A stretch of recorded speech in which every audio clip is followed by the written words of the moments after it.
1970 সালে নির্বাচন করেছেন শেখ মুজিবুর রহমান সাহেব। নির্বাচনে ইশতেহারে পরিষ্কার বলেছেন, নির্বাচনে যদি জয়যুক্ত হয় ইসলামের বিরুদ্ধে কোনো পদক্ষেপ নেওয়া হবে না। সেই কথা যখন জনগণ দেখলো, দেখার পরে সিল মারো ভাই সিল মারো, হেচ্ছা ফেলছে সিল মাইরা। নিরঙ্কুশ সংখ্যাগরিষ্ঠতা পেয়েছেন শেখ মুজিবের দল আওয়ামী লীগ। পশ্চিম পাকিস্তানিরা তার কাছে ক্ষমতা হস্তান্তর করতে যখন গড়িমসি শুরু করেছেন, ক্ষমতা হস্তান্তর করতে রাজি নয়।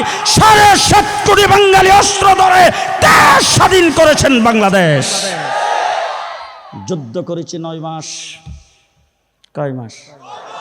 এবার জিজ্ঞেস করতে চাই, শেখ মুজিবুর রহমান সাহেবের 7ই মার্চের ভাষণে, যেই ভাষণের শেষে তিনি বলছিলেন এবারের সংগ্রাম স্বাধীনতার সংগ্রাম, সেই ভাষণের ভিতরে উনি কয়টা শব্দ বলেছেন? যদি দেশ স্বাধীন হয়, আমি যদি ক্ষমতায় আসি, আমার আওয়ামী লীগ যদি ক্ষমতা দখল করে, ক্ষমতা গ্রহণ করে, তাইলে এই দেশ হবে ধর্মনিরপেক্ষ। কথা না কইলে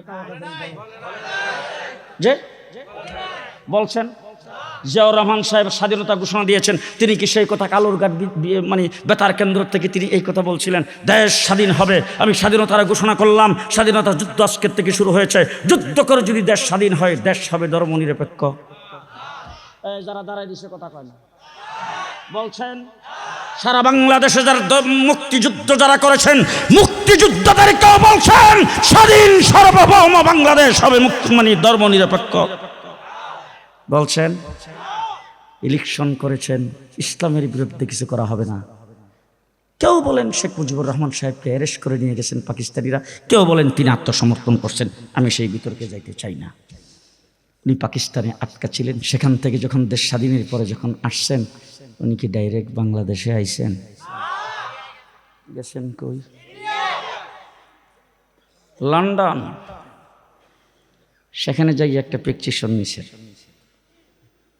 ওখান থেকে তিনি আসছেন দিল্লি। ওই জায়গায় এসে আরেকটা প্রেসক্রিপশন গ্রহণ করেছেন। বাংলাদেশে এসে 72-এর সংবিধান প্রণয়ন করেছেন ধর্মনিরপেক্ষ। পরিষ্কার ভাষায় বলতে চাই, ধর্মনিরপেক্ষ হওয়ার জন্য দেশ স্বাধীন করি নাই।